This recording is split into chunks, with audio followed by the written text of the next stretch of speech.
பிரியமானவர்களே, ஆண்டவராகிய இயேசு கிறிஸ்துவின் நாமத்தினாலே உங்கள் யாவரையும் அன்போடு கூட நான் வாழ்த்துகிறேன். ஆண்டவர் கிருபையாய் நமக்கு கொடுத்த இந்த புதிய நாளுக்காக முதலாவது நாம் ஆண்டவருக்கு நன்றி சொல்லுவோம்.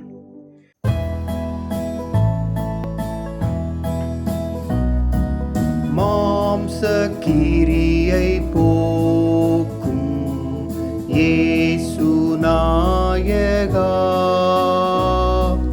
குழந்தை உள்ளமாக்கும் இயேசு நாயகா, இயேசு நாயகா, இயேசு நாயகா, குழந்தை உள்ளமாக்கும் இயேசு நாயகா. இந்த நாளுக்கு இந்த ஆண்டவர் கொடுக்கிற ஒரு வார்த்தை 1 சாமுவேல் புஸ்தகம் 16ஆம் அதிகாரம் 7வது வசனம். 1 சாமுவேல் 16:7. கர்த்தர் சாமுவேலை நோக்கி, மனுஷன் பார்க்கிறபடி நான் பாரேன், மனுஷன் முகத்தை பார்ப்பான், கர்த்தரோ இருதயத்தை பார்க்கிறார் என்றார். இங்கே சாமுவேல் தீர்க்கதரிசி ஈசாயின் வீட்டுக்கு அனுப்பப்படுகிறார். ஈசாயின் குமாரரில் ஒருவனை இஸ்ரவேலுக்கு ராஜாவாக ஆண்டவர் தெரிந்தெடுக்க சித்தம் கொண்டார். ஈசாய் தன்னுடைய 7 குமாரர்களையும் நேர்த்தியாக நிறுத்தி சாமுவேல் தீர்க்கதரிசி வந்தவுடனே அவர்களை வரிசையாய் கொண்டு நிறுத்தினான், மூத்தவன் இளையவன் என்று சொல்லி. ஆனால் சாமுவேல் தீர்க்கதரிசி ஒவ்வொரு மகனாய் பார்த்து இவனா என்று ஆண்டவரிடத்திலே கேட்கும் பொழுது ஆண்டவர் சொல்லுகிறார், இவனை நான் தெரிந்து கொள்ளவில்லை, இவனை நான் தெரிந்து கொள்ளவில்லை என்று 7 பேரும் கடந்து போகிறார்கள். 7 பேரையும் ஆண்டவர் தெரிந்து கொள்ளவில்லை என்று சொன்னார். அப்பொழுதுதான் ஆண்டவர் சாமுவேலை பார்த்து சொன்னார், மனுஷன் பார்க்கிறபடி நான் பாரேன், மனுஷன் முகத்தை பார்ப்பான், கர்த்தரோ இருதயத்தை பார்க்கிறார் என்று.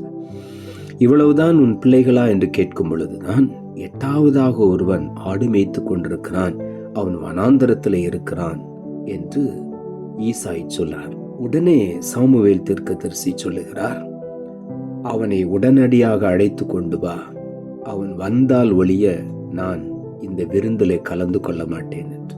அங்கே வனாந்தரத்தில் ஆடு மேய்த்து கொண்டிருந்த தாவீது அவனை அழைக்க சொல்லுகிறான். அவன் வந்து விட்டான். வந்தவுடனே இவன்தான் நான் தெரிந்து கொண்டவன் என்று ஆண்டவர் சொன்னார். இஸ்ரவேலுக்கு ராஜாவாக நான் தெரிந்து கொண்டவன் இந்த தாவீது தான் என்று ஆண்டவர் சொன்னார்.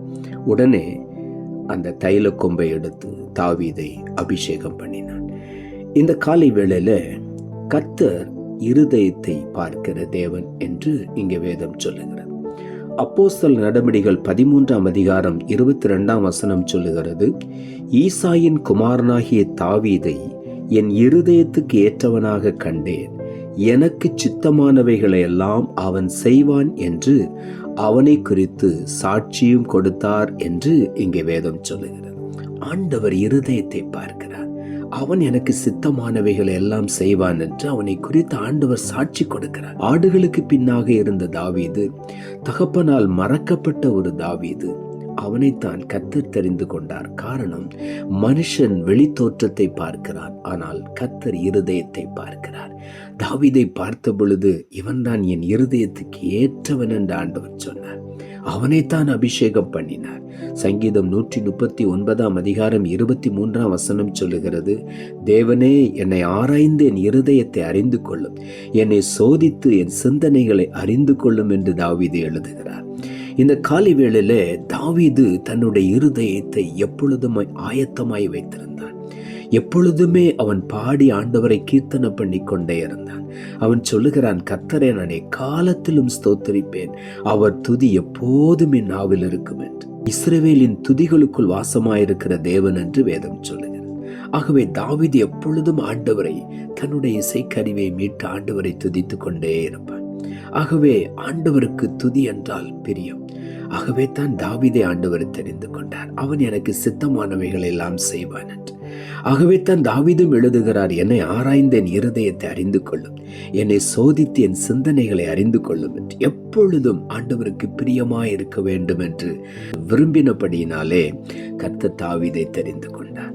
நீதிமொழிகளின் புஸ்தகம் 4ஆம் அதிகாரம் 23ஆம் வசனம் சொல்லுகிறது, எல்லா காவலோடும் உன் இருதயத்தை காத்துக்கொள், அதனிடத்தினின்று ஜீவ ஊற்று புறப்படும் என்று இங்கே வேதம் சொல்லுகிறது. எல்லா காவலோடும் உன் இருதயத்தை காத்துக்கொள். இருதயம்தான் மிகவும் முக்கியம். இருதயத்தின் நிறைவினால் வாய் பேசும் என்று எழுதப்பட்டிருக்கிறது. மனுஷனுடைய இருதயத்திலிருந்து புறப்பட்டு வருகிறது தான் அவனை தீட்டுப்படுத்தும் என்றெல்லாம் வேதம் சொல்லுகிறது. உன் இருதயத்தை தூய்மையாய் காத்து கொள்ளும்போது அந்த இருதயத்திலிருந்து ஜீவ ஊற்று புறப்படும் என்று வேதம் சொல்லுகிறது. ஆகவே நம்முடைய வாழ்க்கை ஜீவ ஊற்று புறப்படுகிற ஒரு நல்ல வாழ்க்கையா இருக்க வேண்டும் என்று ஆண்டவர் விரும்புகிறார். ஆகவே இந்த காலை வேளையில் ஆண்டவர் சொல்லுகிறார், நான் முகத்தை பார்க்க மாட்டேன், இருதயத்தை பார்க்கிறேன்.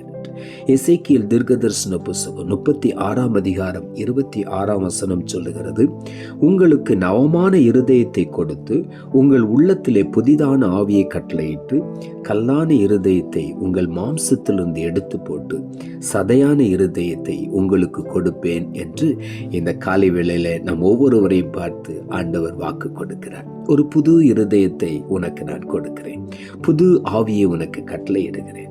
கல்லான உன் இருதயத்தை உன் மாம்சத்திலிருந்து நான் அகற்றி போட்டு சதையான மென்மையான ஒரு இருதயத்தை இன்றைக்கு காலையில நான் கொடுக்கிறேன். தாவீதை எப்படி ஆண்டவர் பார்த்தார்? அவன் எனக்கு சித்தமானவைகளை எல்லாம் செய்வான், அவன் என் இருதயத்துக்கு ஏற்றவன் என்று ஆண்டவர் கண்டார். இந்த காலை வேளையிலும் நம் ஒவ்வொருவரையும் அவருடைய இருதயத்துக்கு ஏற்றவளாக ஆண்டவர் பார்க்கும் பொழுது நம்முடைய இதய விருப்பங்களை ஆண்டவர் இன்று காலையிலே நிறைவேற்றுவார். ஒரே ஒரு காரியம், ஆண்டவருக்கு நம்முடைய இருதயத்தை ஒப்பு கொடுப்போம். ஆண்டவர் இந்த காலை வேளையிலே கேட்கிறார், மகனே உன் இருதயத்தை எனக்கு தா என்று ஆண்டவர் கேட்கிறார். நம்முடைய இருதயத்தில் ஆண்டவருக்கு முழு இடத்தையும் கொடுக்கும் பொழுது அவர் நம்மை ஆளுகை செய்து அவருக்கு சித்தமான பாதையில நம்மை நடத்துவார். அது மேன்மையான ஆசீர்வாதங்களை நமக்கு பெற்றுத்தரும். ஆகவே இந்த காலை வேளையில ஆண்டவர் நம்மை பார்க்கும் பொழுது நம்முடைய உள்ளத்தை பார்க்கிறார், நம்முடைய உள்ளத்திலே உண்மை இருக்க விரும்புகிறார். ஆகவே இந்த காலை வேளையிலே ஆண்டவரே என் இருதயத்தை முழுவதுமாய் உம்முடைய சித்தத்துக்கு ஒப்பு கொடுக்கிறேன் என்று ஒப்பு கொடுக்கும் பொழுது நிச்சயமாக நம்முடைய இருதய விருப்பங்களை இன்றைக்கு ஆண்டவர் நிறைவேற்றுவார். நாம் ஜெபிப்போம். அன்புள்ள ஆண்டவரே, கிருபையானி கொடுத்த இந்த புதிய நாளுக்காய் மறுபடியும் உமக்கு நன்றி செலுத்துகிறோம். ஆண்டவர் கொடுத்த ஜீவனுள்ள வார்த்தைக்காக நன்றி. கர்த்தர் சாமுவேலை நோக்கி, மனுஷன் பார்க்கிறபடி நான் பாரேன், மனுஷன் முகத்தை பார்ப்பான், கர்த்தரோ இருதயத்தை பார்க்கிறார் என்று இந்த வார்த்தையை கொடுத்தேன். வசனத்தை கேட்டுக்கொண்டிருக்கிற ஒவ்வொருவரும் தங்கள் இருதயத்தை ஆயத்தப்படுத்தி ஆண்டவருக்கு பிரியமான இருதயமாய் ஒப்பு கொடுத்து ஆண்டவருக்கு பிரியமாய் எல்லா காவலோடும் இருதயத்தை காத்து ஜீவ ஊற்று புறப்படுகிற ஒரு இருதயமாய் ஒவ்வொரு இருதயங்களையும் இந்த காலை வேளையிலே நீர் மாற்றுகிறேன். நவமான இருதயத்தை கொடுக்கிறேன், புதிய ஆவியை கட்டளையிடுகிறேன். ஒவ்வொருடைய உள்ளத்திலிருந்தும் புதிய புதிய அற்புதங்கள் வெளிப்பட போகிறபடியினால், புதிய புதிய நன்மைகள் வெளிப்பட போகிறபடியினால் உமக்கு நன்றி.